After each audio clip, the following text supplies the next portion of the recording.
เจอกันมีความจริงที่ฉันไม่เคยบอกได้แต่เก็บซ่อนความในใจคนเดียวไว้ทุกวันรู้ตัวว่าฉันไม่มีสิทธิ์เลยไม่เคยอยากล้ำข้ามเส้นไปได้เป็นเพียงแค่เพื่อนคนหนึ่งก็ดีมากเท่าไรได้อยู่ตรงนี้ฉันก็พอเข้าใจว่ารักเธอไม่ได้แต่ว่าอย่างน้อยมันก็คุ้มที่เธอเฉียดมาใกล้ๆกันอยากจะขอได้ไหมหยุดเวลานี้ไว้อยู่อย่างนี้ไปนานๆอยากเก็บความทรงจำที่มีเธอข้างฉันอีกสักพักได้หรือเปล่าได้แต่ขอให้ฟ้ายืดระยะวินาทีนี้ให้นานๆปล่อยฉันได้ชื่นใจ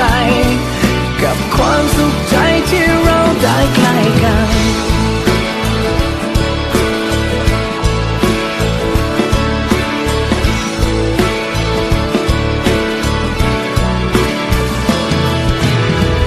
ยังกลัวถ้าฉันพูดความจริง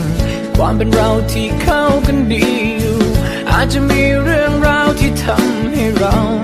ต้องไกลกัน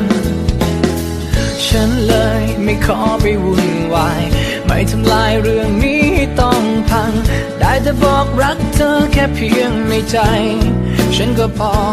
ได้อยู่ตรงนี้ฉันก็พอเข้าใจว่ารักเธอไม่ได้แต่ว่าอย่างน้อยมันก็คุ้มที่เธอเฉียดมาใกล้ๆกันอยากจะขอได้ไหมหยุดเวลานี้ไว้อยู่อย่างนี้ไปนานๆอยากเก็บความทรงจำที่มีเธอข้างฉันอีกสักพักได้หรือเปล่า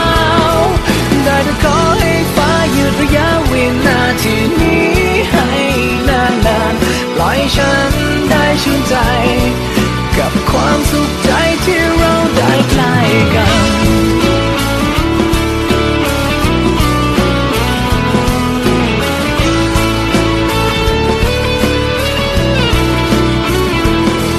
ได้แต่ขอให้ฟ้ายืดระยะวินาทีนี้ให้นานๆปล่อยฉัน